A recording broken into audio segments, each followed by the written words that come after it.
righty. Well, it's good to see all of you and be here with all of you. And we're going to get started now.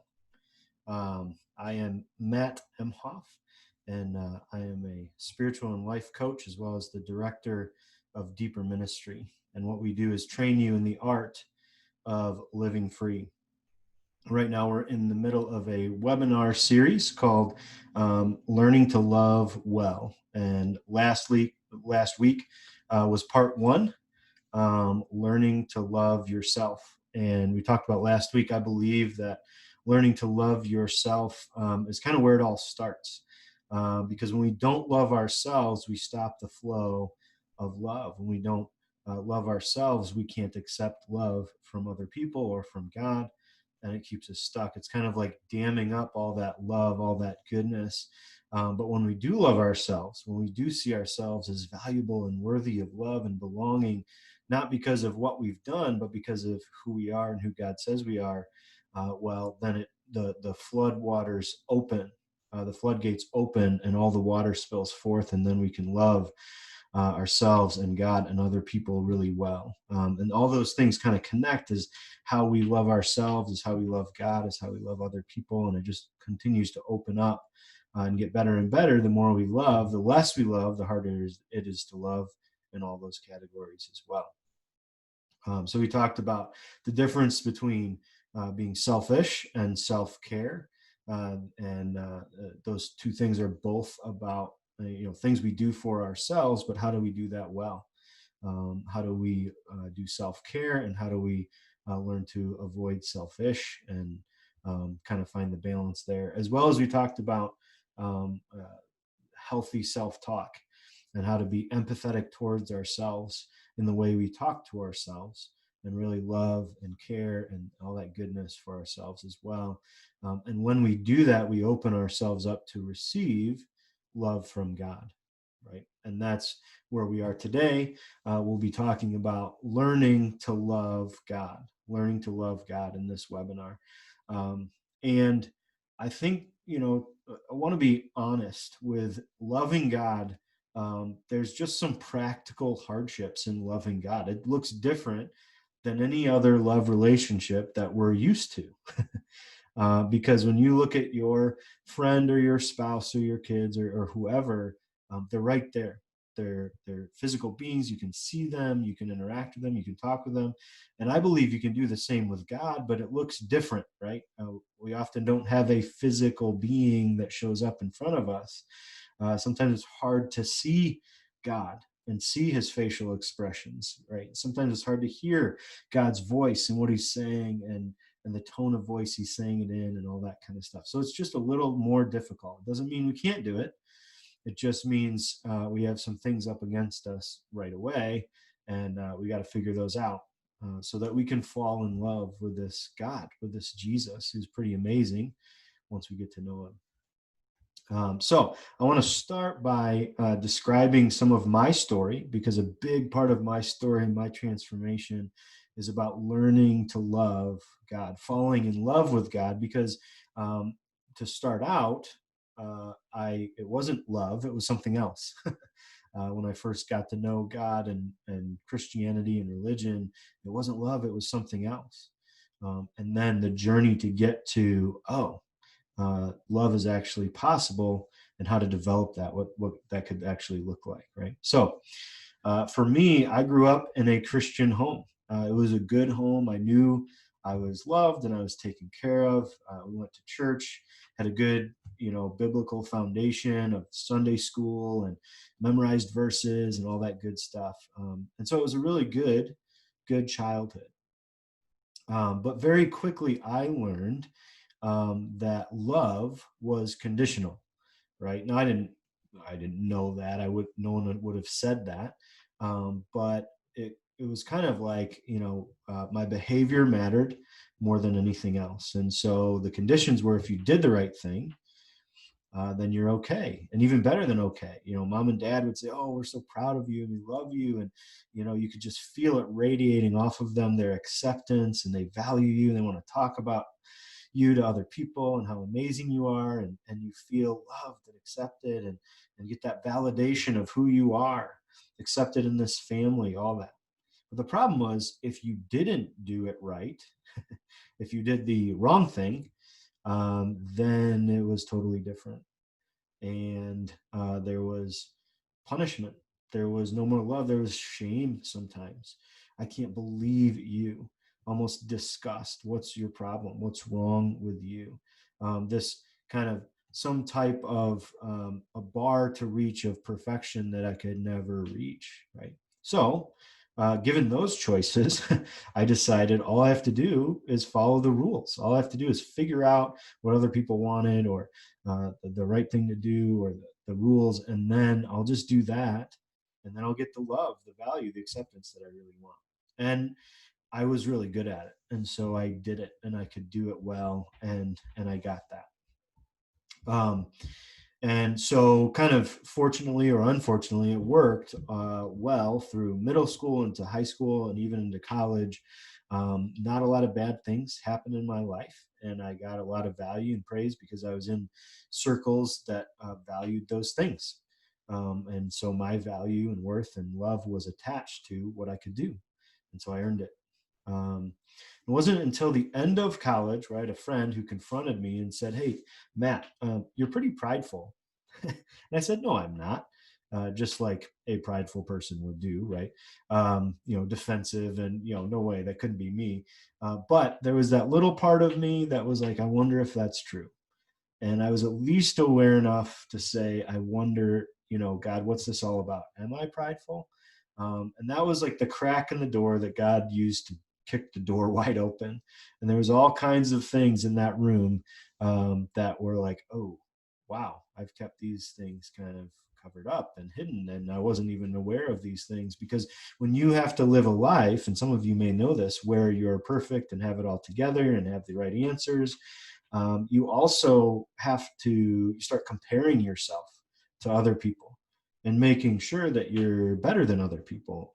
And if you have the right answers for yourself, then you have to have the right answers for other people. And so you tell other people, hey, this is the right thing to do. You're doing it wrong. You start judging other people for doing it wrong or not doing it the way you would do it. And you just kind of become negative, and you become withdrawn.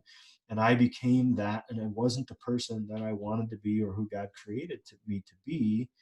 But I didn't know what to do differently. That's just what came into awareness of thing after thing after thing of this life I had created to make life work. And now, I don't know. I don't like where this ended up. Well, really, what happened is that life I created to make life work for me got to a point where it couldn't handle the struggles of my life. And I was about to graduate college, get married, and move across the country. And if you've done any of those three things, you know that there's no right way to do it, right? There's no instruction manual to make sure it all goes perfectly. And to make matters worse, it's that time in your life where that safety net you've had at home or in college or school or whatever now is no longer there. And you have to figure out you and your life and your career and how to make ends meet, and all of a sudden all this responsibility. And so I ended up having a few panic attacks. And it was one of the worst feelings in the world. I had never experienced anything like it. I felt out of control. I felt scared. I felt confused. It was terrible. And not only panic attacks, but I had a low level of chronic anxiety that just kind of continued after that, that would flare up once in a while. And it just really was a dark cloud over me for many years of just not knowing what to do, scared, confused, lost, all that kind of thing. Um, so I ended up graduating. I did get married. We did not move across the country. We stayed in the Ann Arbor area. And it was one morning in our little apartment in Ann Arbor. I was pacing back and forth on the sidewalk in front of the apartment. If you know me, I'm always pacing or hiking or walking because I want to move. Webinars are actually a little hard for me because I have to sit here, but it's good. It's good for me. But so I was pacing back and forth, crying out to God, actually a little angry with God because I was saying, God, what's going on here? I'm doing all the right things. I'm going to church. I'm reading the Bible. I'm reading spiritual books. I'm praying a daily prayer, praying spiritual warfare, praying every prayer I can think of, having other people pray for me, and it's not working. It's not getting rid of this anxiety. It's not healing me. And God spoke to me as clearly as he ever has in that moment. And he just said, Matthew, those things can't heal you. Only I can heal you. And it was in that moment and the weeks and months and years to come that I would realize, I didn't really have a relationship with God. I wanted healing, but I hadn't found the healer. I had a relationship with religion, with the rules, with the things of Christianity, with going to church, with kind of being in that in crowd of Christians and having the right answers and doing the right things, right?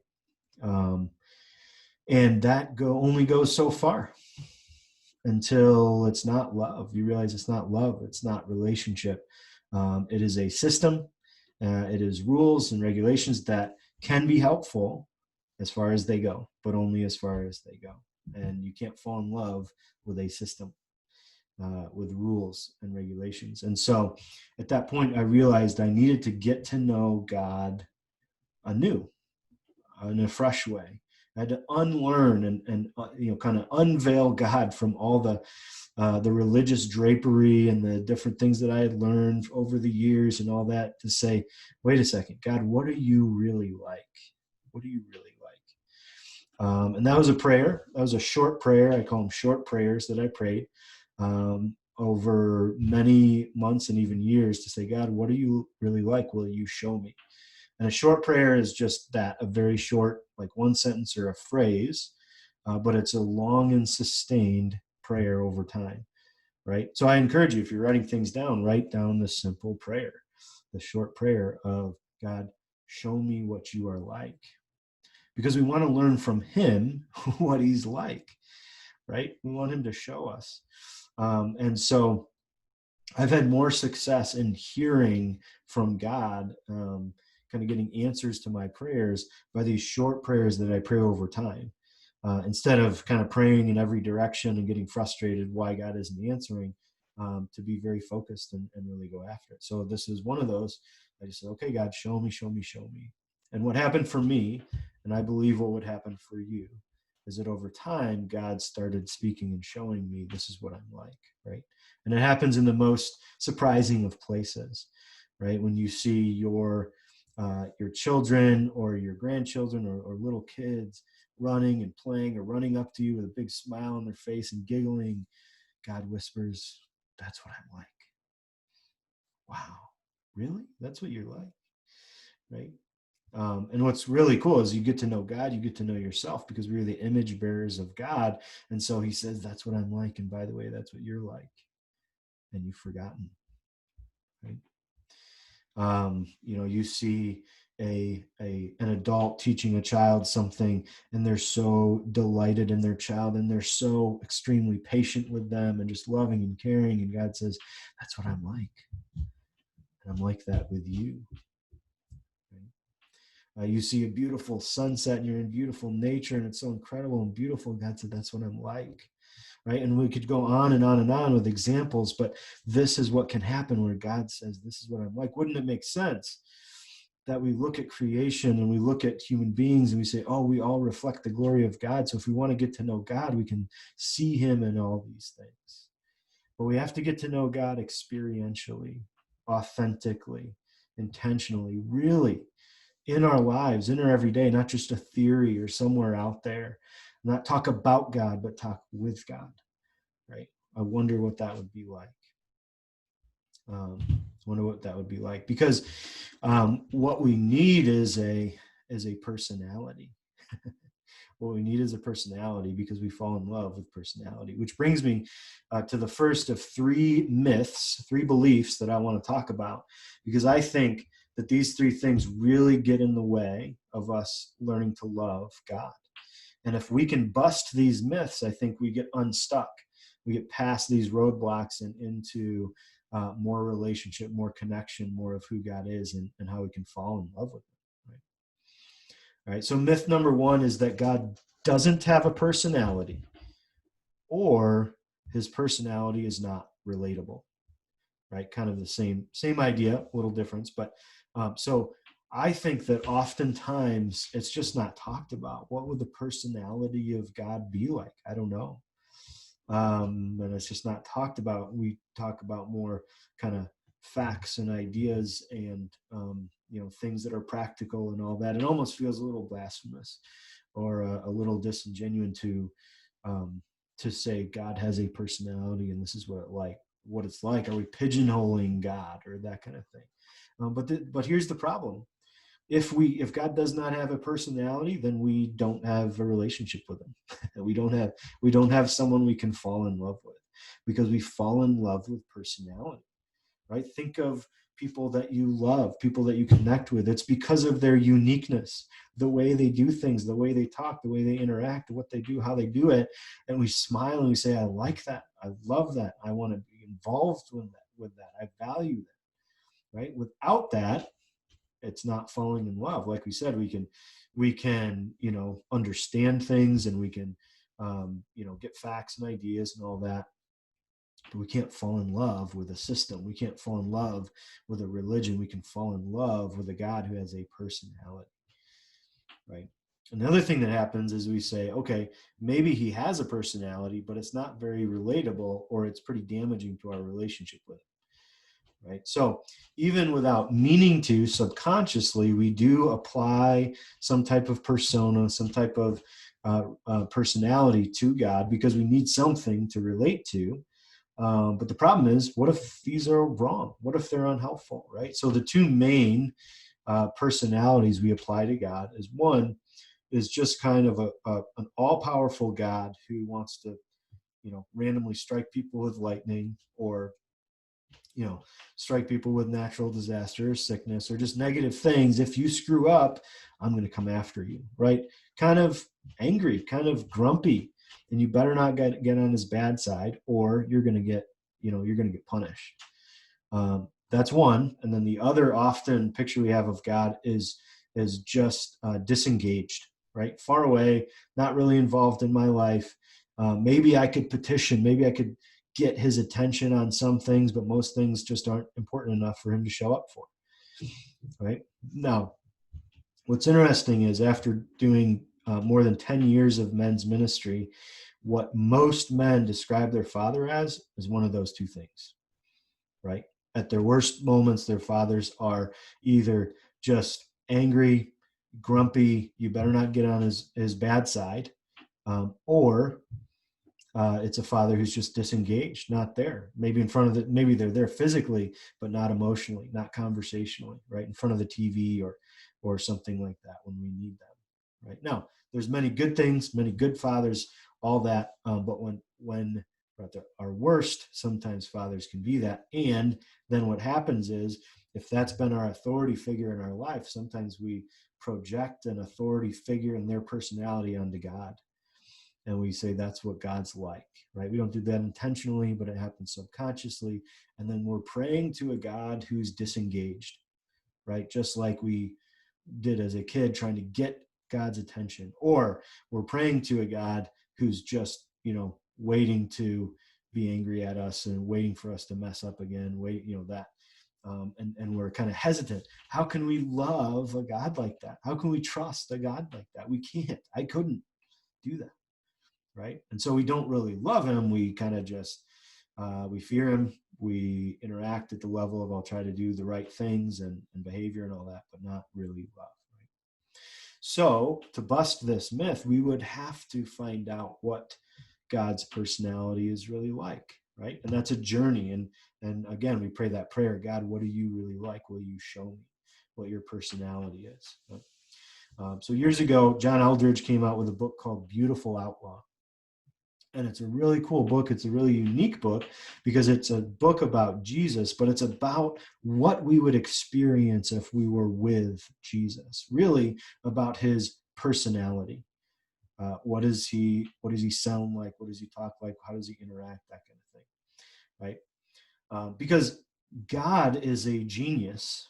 I don't know if you knew that. God is really smart. And so he knows we as human beings, we would need a human being to fall in love with, right? Even God, as good as he is and all that, if he doesn't come to us as a human being, we don't fall in love because we need a face, right? We need eyes that are kind. We need a smile that lights up when he sees us, right? We even need the roughness of a beard or stubble to say, you're human, you're real, right? We need to understand how Jesus would react to different scenarios to understand, can we trust this guy? Can we love this guy, right? We need a voice that is strong, that is also compassionate. We need to see him speak sternly and strongly and defend those who are weak and hurting, to stand up to those in power, all the different things that he does, so that we can say, oh, that's what God's like. Because when you see Jesus, you see love in action, right? When you see Jesus, you see love in action. And so the book Beautiful Outlaw really does a great job of reading this. And by the time I was done reading that book, I really was more in love with Jesus than when I started, which is really cool, really cool. And so I actually just want to pause for a second and say this. I would love any questions that might come up during this webinar. Let's throw that in the chat box. Last time I felt like I didn't have time for that, but I really missed having some questions and all that. So I just want to open that up as we go along in this webinar. Write those in the chat box, and then I will pause at moments to read those and try to answer those as we go. It's possible we might go over the hour that we have, but I want to be able to respond to questions. So just so you know. So we're talking about Beautiful Outlaw, God's personality.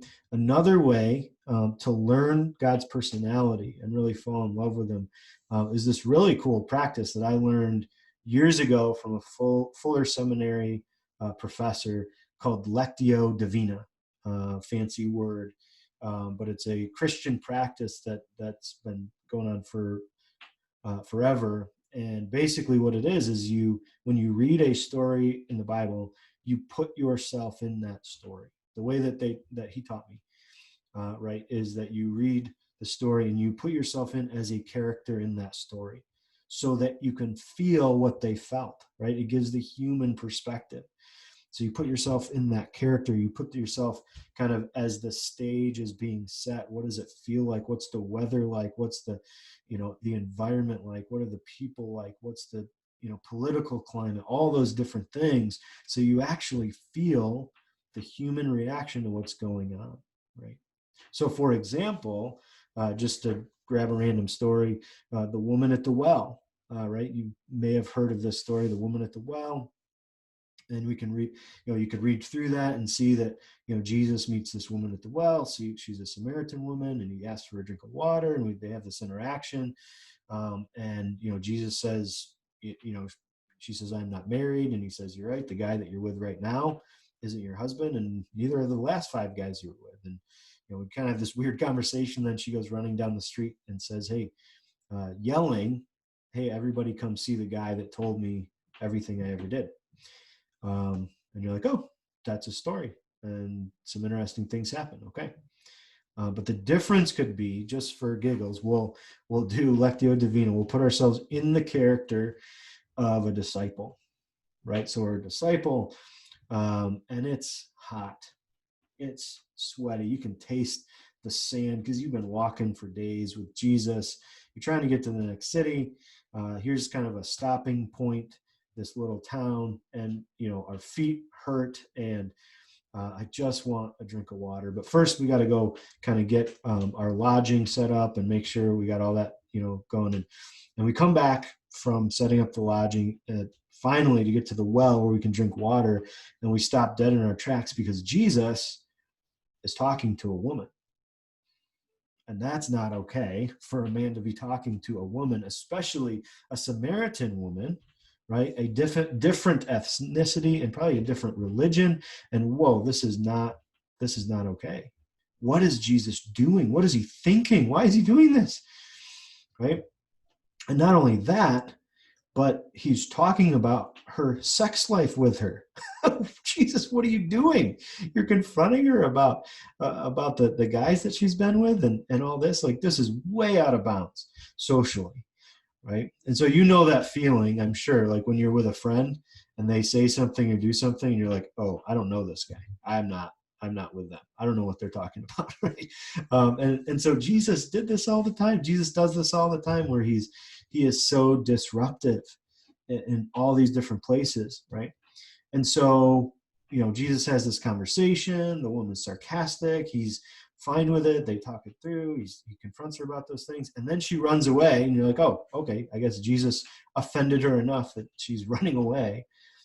And instead, she's screaming at the top of her lungs for everybody to come see the man who told me everything I ever did. What just happened? Right? So you kind of slowly make your way over to Jesus, and you're like, I want to ask him, hey, what was that about? Why were you with this woman? But I'm so confused by it, and I don't want to just accuse Jesus of anything, but this is intriguing. This is interesting, because what I just saw is Jesus offer dignity, the dignity of conversation, the dignity of looking a woman and a Samaritan and now somebody who's sleeping around. He looks in her eyes and he speaks to her firmly but kindly, right? Gives her dignity, crosses all these social and political taboos, and just doesn't care. He offers her love and connection. What is this guy doing? Who is this Jesus? Right? That's some William Wallace stuff, standing up against the whole system over and over and over again. So what does that feel like? What does that look like to be there? Right? To smell the smells, to feel the feels, all the things that are going on. Right? That's Lectio Divina, and it gives us more of an emotional connection, emotional understanding of, hey, what is this all about? What is this look like, right? So I got a question here. What was the specific name for the practice? Oh, I just said it, right? Lectio Divina. Lectio Divina. Don't ask me how to spell it. I'm sure you can Google it. Lectio Divina.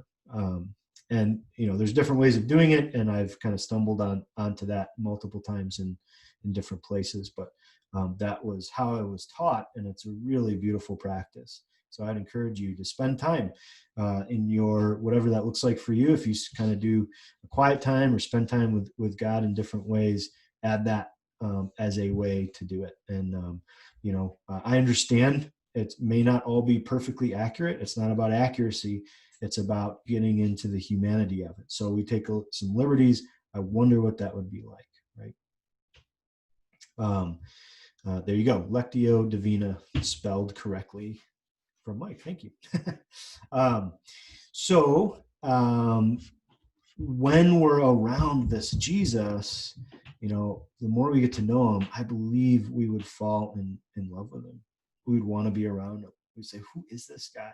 We'd be curious. We'd want to hear him, because that's what it was like when Jesus was around 2,000 years ago. Physically, he was walking around and people just followed him, wanted to hear what he had to say, wanted to see what he was doing, wanted to be a part of it. And I believe that that's the same today, just not physically. But we could be falling in love with Jesus if we get to know his personality, what he's really like, right? So myth number one, God doesn't have a personality, or his personality is not relatable. We're busting that myth, because we want to find out what his personality is really like, and we can, and it's there if we pursue it. So myth number two is God's love is conditional, right? So this was myth number two from part one. If you were with us or saw the video, in part one, we talked about loving ourselves, and our love for ourselves is conditional. Much of our love that we've received from parents or other people feels conditional. At least we interpret it that way. And so it's easy to project this conditional love onto God. And the answer is the same from last time, is that there are conditional things in this world. There are conditional things with God. But love, acceptance, value is not one of them. It's unconditional. He loves you just as you are. He loves you fully and wholly and accepts you already. We don't have to fight for it. We don't have to hustle for that worthiness. It's just already given as a gift. Here you go. This is who you are, right? This is who you are. Now, it's difficult sometimes to remember this because when we do read the Bible, we do read about God. In the Bible, there's a lot of things that seem pretty cut and dry, pretty black and white. Don't do this and do this, right? Be generous, take care of orphans and widows, love your enemies, and don't do this list of things, do this list of things. And we go, oh, okay. But what's interesting is what matters is how we interpret that. Right? Because if we look at those things and say, these are the things that mean I'm loved and accepted, I'm in or out, I'm valued, right? Then yeah, it feels like love is pretty conditional. And now we have to hustle for it. And even if we earn that love today because we did a bunch of great things, we got to wake up tomorrow and do it all again just to barely scrape by, just to get that value and worth that, by the way, is already being offered to you fully as a gift. Right? Free from God. Now, there are conditional things, and I think what we can call conditional is growth, right?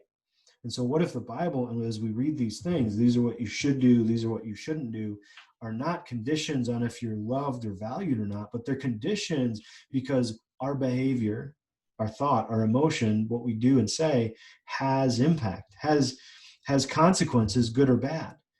And so if you want to grow and mature and become the person that God created you to be, then there are some conditions, right? There are ways to grow. And if you don't, then you'll stay stuck. And God wants us to grow. So he puts those conditions out there to say, hey, let's go. Let's do this. So I play guitar. You can see some of my guitars in the back there. And so if I were to teach somebody how to play guitar, it would be very conditional whether or not they could learn based on their ability to practice, their commitment to practice, their natural skills. Can they learn how to keep a rhythm, keep a beat, all that kind of stuff? Because if they can't, or if they choose not to do some of those things, then they will not learn how to play guitar, at least not very well, right? But that has nothing to do with their value and worth. It doesn't mean I don't want to spend time with them or be their friend or whatever. It just means that they probably won't play the guitar very well unless they can learn how to do those things or learn some skills or all that. Or some people just don't have the ability, the musical aptitude to do it, and that's okay too, right?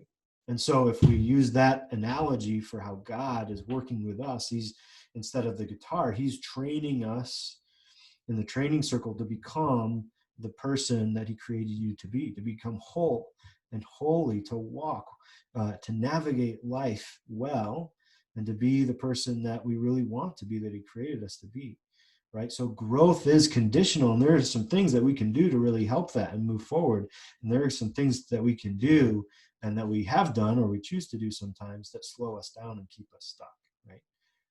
So that is a huge difference. If our value and our worth, our very identity is already spoken for, it's already a free gift, you're okay just as you are, then we don't have to worry about that part, right? We don't have to earn it. We don't have to put it back on the table for renegotiation, trying to get more. I'm better than you think I am. Let me try harder. Or, oh no, it's going to get worse. It just is, right? But our growth to become, right? That's what the conditions are, right? So who we are is not up for grabs. It already is. How we are, how we act, how we feel, how we think, all that can grow and become better, right? And those are, if we can separate those two things out, then we can receive both from God, instead of when we combine them, we get very confused and think that it's conditional. Right? So myth number 2, God's love is conditional. Busted. Because God's love is unconditional, but there are conditional things that we can learn and grow in, right? So that allows us to love God and receive love from God instead of trying to earn it and hustle for it. All right, so myth number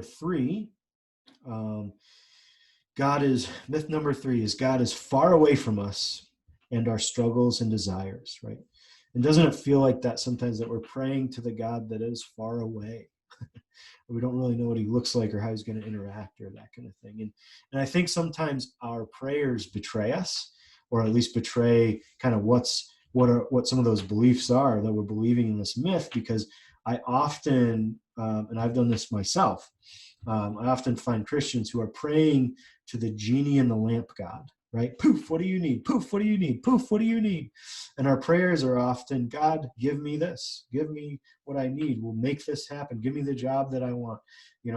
Make sure that this conversation goes well. Do this, do this, do this. Or get rid of my pain. Get rid of what I don't like. Get rid of the discomfort, right? And that's not bad if it's a small part of a much larger whole conversational intimacy, a much larger whole relationship, right? Because if you have any relationships where somebody is always just asking you for something, it's not a two-way street. It's not a two-way relationship. You get stuck there. You don't develop the intimacy or the love further than, well, I can do some things for you. That's fine. And so God is a good father, and he likes to do things for us, right? But what's more important to him is intimacy and love and connection and growth in that relationship. So it doesn't always work to just do the genie in the lamp, God. What do you want? What do you want?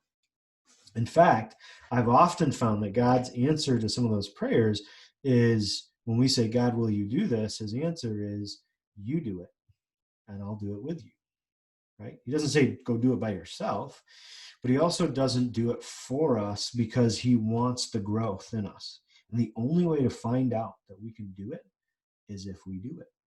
And we go, oh, I did it. And God says, yeah. And I was guiding you through the whole thing, and we did it together, right? And so another way to pray, there are many ways to pray, but one thing that I've found that happens in really good relationships, and a lot of love relationships, right, is sharing struggles and desires without getting an answer, without getting it fixed, right? But just an empathetic, safe space for somebody to hear and listen and empathize and connect, right?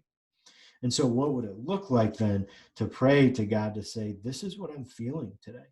This is how I'm struggling. This is where I'm frustrated. This is a relationship that is really on the rocks right now. Or I don't know what to do with my kids right now. I don't know what to do with my friend who's struggling right now. And I am struggling. I am hurting, right? And so it's okay to ask God, will you heal this? Will you take this away? But if we do that, then maybe we could also say, and will you be a safe place for me to bring my hurts and pains? Will you be an empathetic ear, right? Because we trust the people that will listen to us with empathy and care, right? And so that's so available to us. The same with desires and excitements and things for the future that are coming up that we want, that we're excited about, or things from the past that we reminisce about. We say, God, isn't this great? Isn't this amazing? And again, we fall in love with the people. We trust the people. We care for the people that care for us in those ways, right? But we have a belief that God is far away, for many different reasons. He doesn't care. It's not a big deal enough. That's not how it works, whatever it is. Right? But what if he was closer and more accessible, more present to your life, the intricacies of your life, than we ever thought or imagined, right? And we feel disconnected to God, not because he's so far away, but because he's so close that we didn't even recognize that it was him right in the midst of our life, right in the midst of every part of our life, right?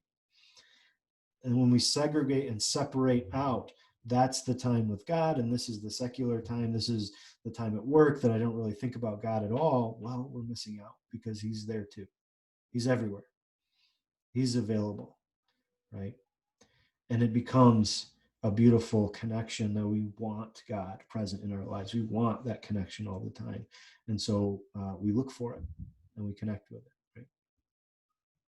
So those are the three myths, the three beliefs that I believe that we really buy into, that keep us stuck. So hopefully we can continue to learn, and I gave you some practical practices that you can put into practice to learn and grow how to get past those, so you continue to move forward in loving God, right?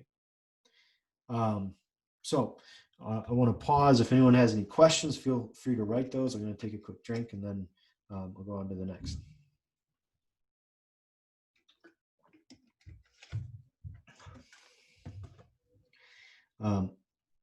So what I want to talk about next is trust, right? Because we may not always think about this, but trust is a very important part of love, because we often don't love, or at least receive love from somebody that we don't trust, right? Or it gets stopped, right? Our progress of love gets stopped when we bump up against the level of trust we have with somebody, right? So how does trust work? Trust is always earned. Trust is always earned, right? And there are some people who give more opportunities to earn their trust, and some people that don't, that are less trusting, we say. But it's always earned, no matter what, right?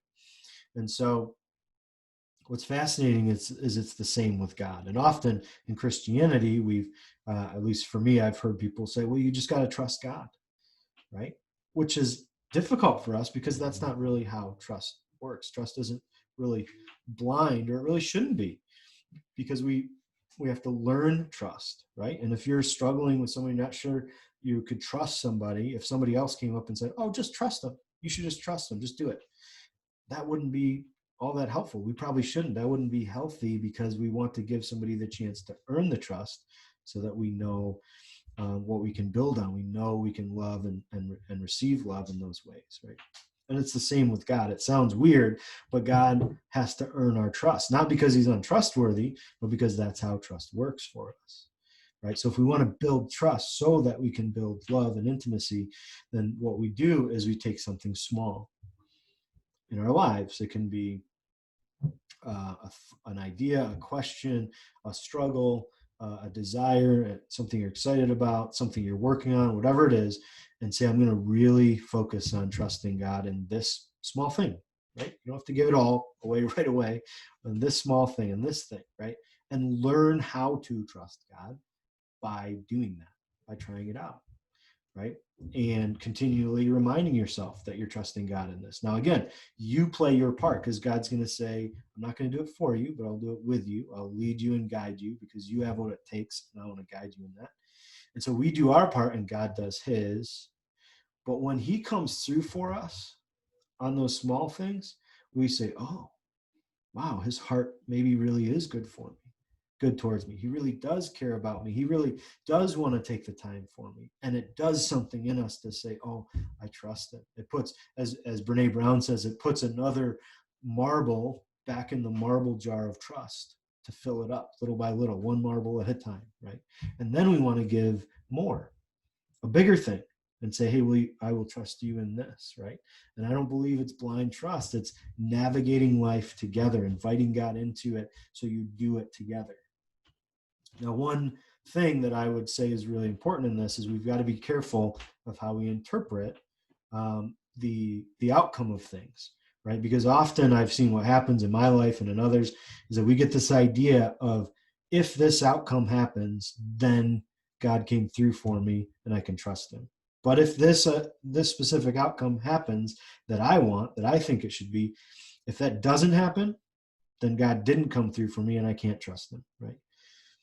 And I would say that's not really trusting, because God can do whatever he wants, and he has many ideas of how things should look that don't always line up with how we think it should look. We obviously want the things that are more comfortable, the things that look more like success, the things that are more fun, or that make more sense to us, right? But what if God has something for you that's way outside of that? Right? He may be coming through for you and it just doesn't look like that, right? So what I do, I work on a practical way to think about this is, I assume that God is always present and coming through for me. But I also assume I don't always know what that looks like. And I don't always know if it lines up with what I want. So I have to have eyes to see that, ears to hear, as Jesus always says, have eyes to see and ears to hear. And so we can think that way. I have an assumption that God is present. He's not far away, and he's working in my life. also have an assumption that I don't know what that looks like all the time. So I want to work on and grow and cultivate an awareness for what God is up to, right? And that just takes time developing that relationship, right? So as we grow trust, the same goes for love and intimacy, right? And intimacy is really the point of our existence. God wants intimacy with us. He also wants growth, right? But what he wants even more than growth, if we didn't do anything else, he would still just want to be with us. And intimacy is two people who are full of love and are vulnerable coming together and just being together, wanting to be together. That's intimacy. So intimacy is really the point of our existence. It's what God is after and what we can move towards and develop, so we can build trust, so that we can build intimacy, right? And it's really kind of neat if you watch how intimacy is built and how it grows. Jesus really lays this out in the way that there's kind of the word pictures or parables or analogies that he uses. It starts out with the potter and the clay, right? The potter and the clay. Think of the intimacy level of potter and the clay, where the clay doesn't really do much, right? And in fact, it starts out really hard, not very malleable, not very movable. And so the first thing the potter has to do is add water to it to become more soft, to be able to move it and get out of the places that it's just kind of rigid and stuck and all that, to make something beautiful out of it. And we've all been there, right? Where God has to loosen us up where we're stuck and make something beautiful out of it, right? So that is intimate. There is a connection there. It's very physical. It's very in each other's space, but the clay doesn't have a lot to do, right? It just has to kind of receive what's happening. And then it grows in, then it grows into like the word picture of being a slave, right? And now we're doing things because we're supposed to, we're told to, the master's telling the slave, go do things. Okay, I'll do it, right? And then it grows to, Jesus talks about us being like a brother or a sister to Jesus, right? Co-heirs of the kingdom. We're his brother, we're a sibling, or a friend. He says friend and then sibling, right? So then you can see this intimacy, this relationship is growing stronger and more connected.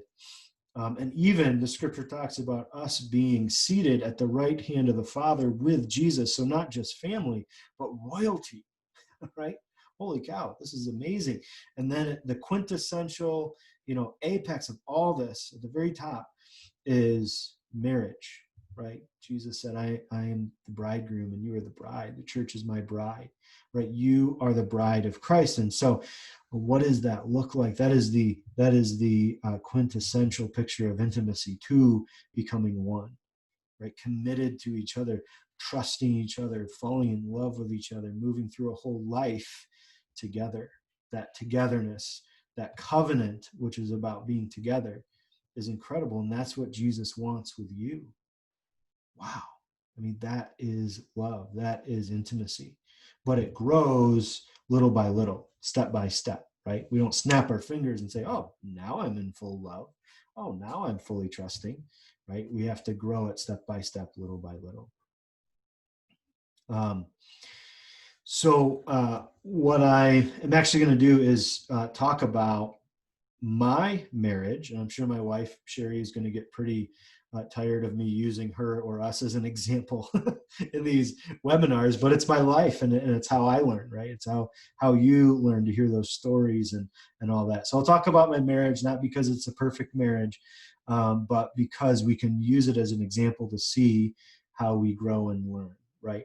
And so for many of us, marriage isn't a perfect example of relationship, of there's struggles in marriage, there's divorce, all that kind of stuff. But think of what marriage could be, or is maybe supposed to be, in this love relationship with God, right?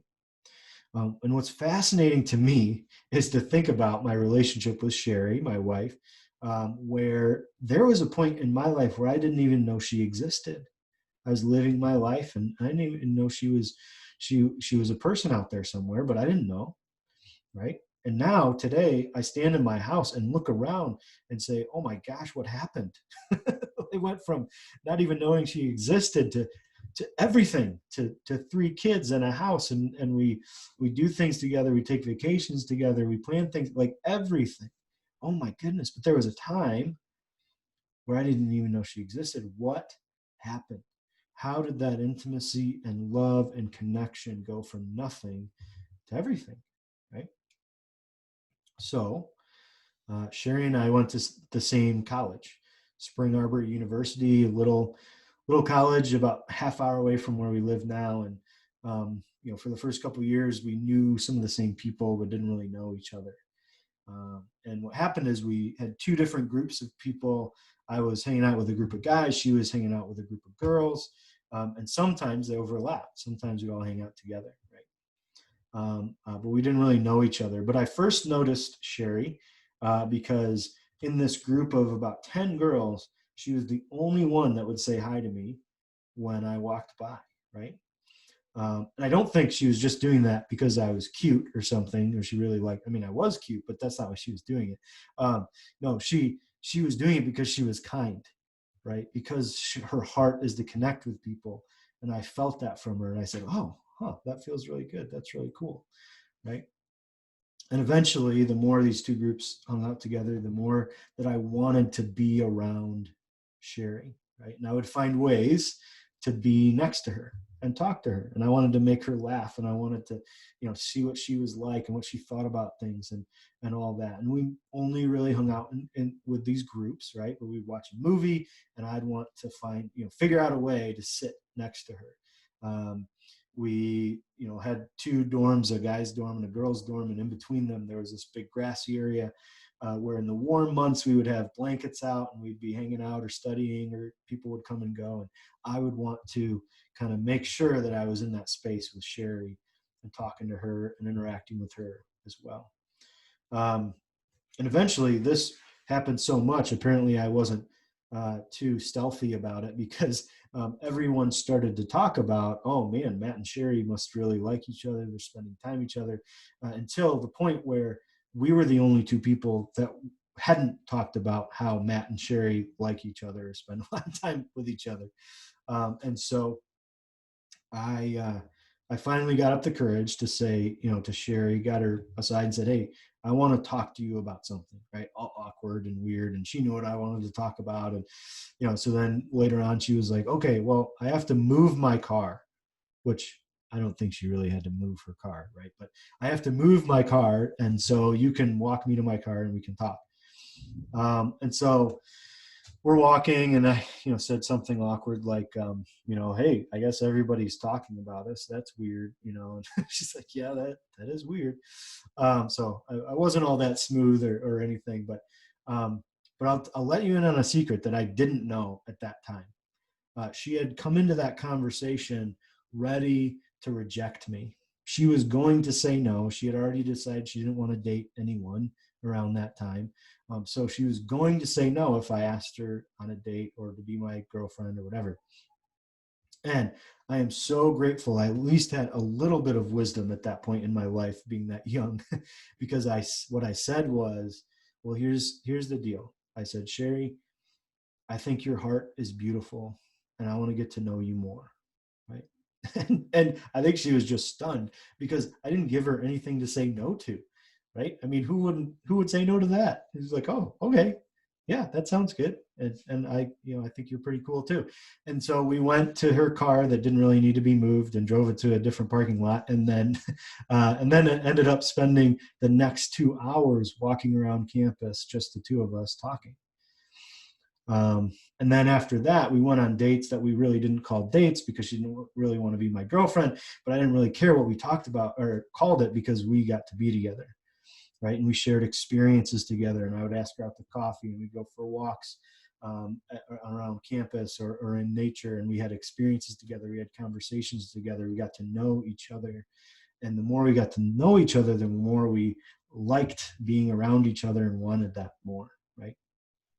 At the end of junior year, I think it was, we both I went to my parents' house. She went maybe to Virginia or Chicago. I can't remember which one that year, but we were not together, but we spent so much time on the phone, right? To the wee hours in the morning, we'd be on the phone, talking and just talking. And by the time that summer was over and senior year started, we knew each other really well because we had talked and talked and talked, and we're so excited to be together, right? So much so that I ended up telling her or asking her, hey, do you want to keep doing this for the rest of our lives? And she, I don't know why, but she said yes. Thank God. She said yes. She said, yeah, I want to do this for the rest of our lives. And so if you're married, then we got married. And if you're married, you know that then, okay, it's really just beginning, right? The intimacy level. Because now that you're married, you live together, and the other person starts seeing the things that you've been able to make sure most people don't see all of your life, right? The snoring and the bad breath and the weird quirkiness and all that kind of stuff.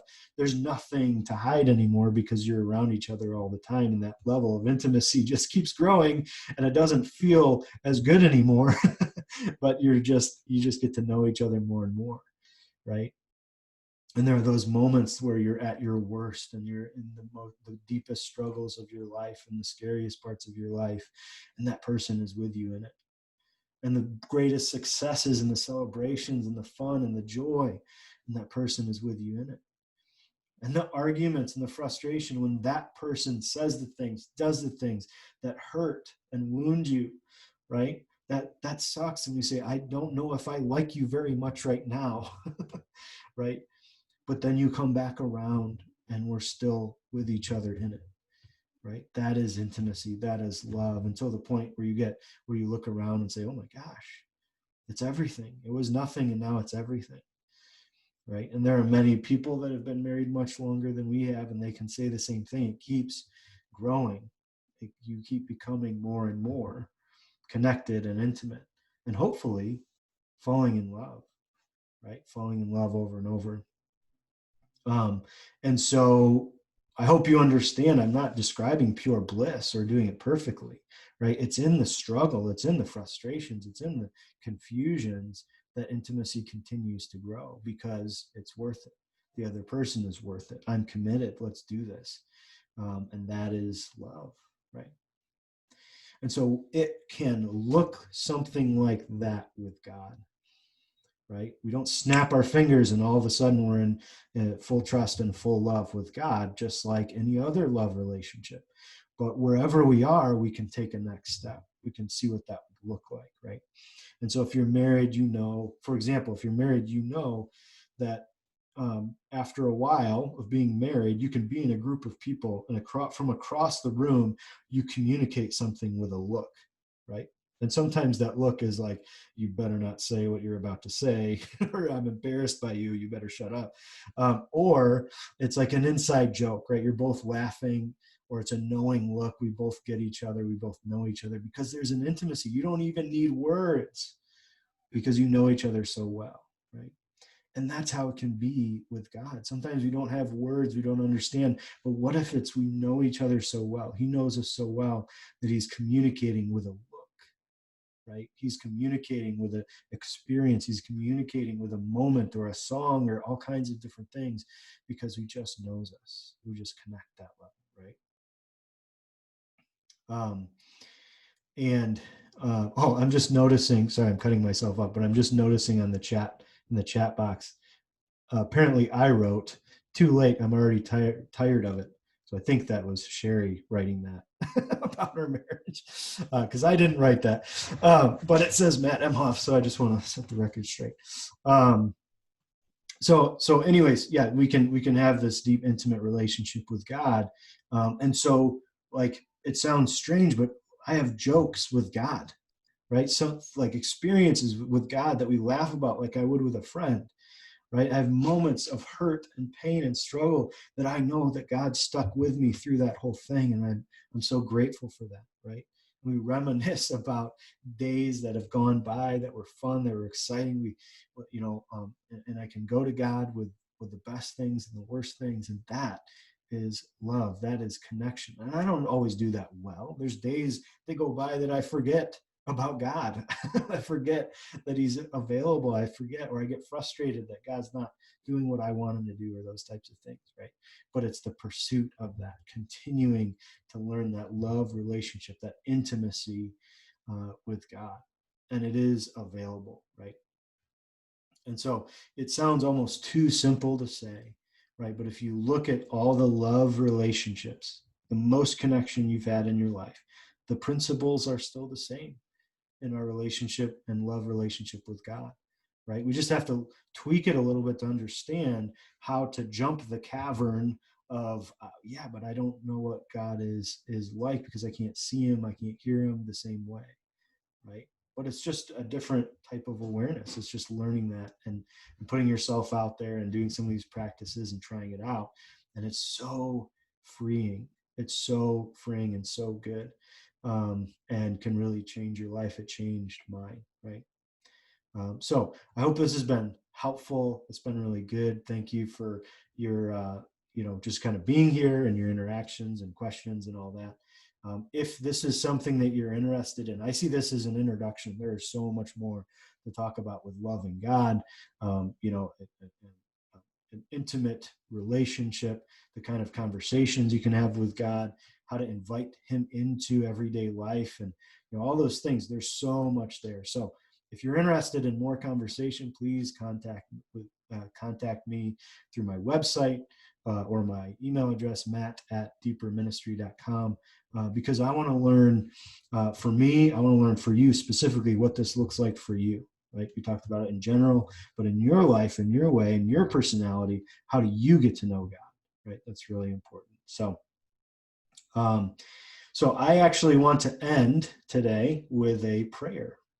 And so I'm going to pray, and then we're going to be done with our webinar. So God, we are so grateful for your love.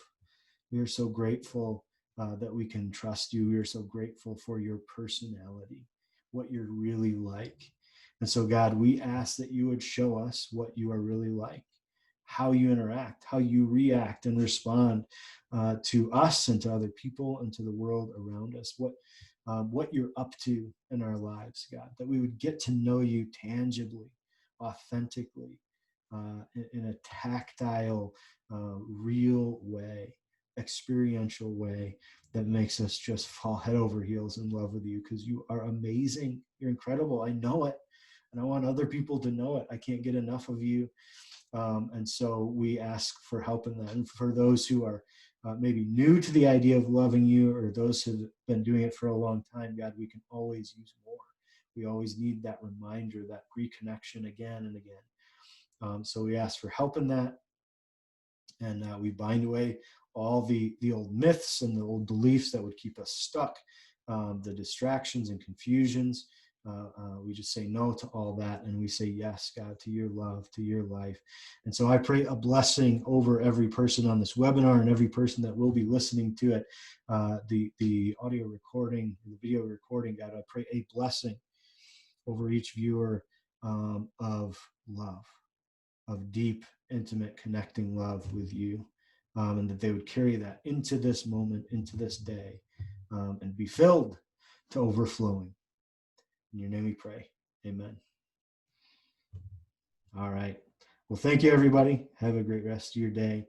Next week, we're doing part 3, same time, same day on Tuesday. Next week, what date is that? Looks like the 4th. Yep, and that's going to be learning to love others, right? So we did learning to love yourself, learning to love God, and then learning to love others is next. So thank you so much for tuning in, and we'll catch you next time. Thanks.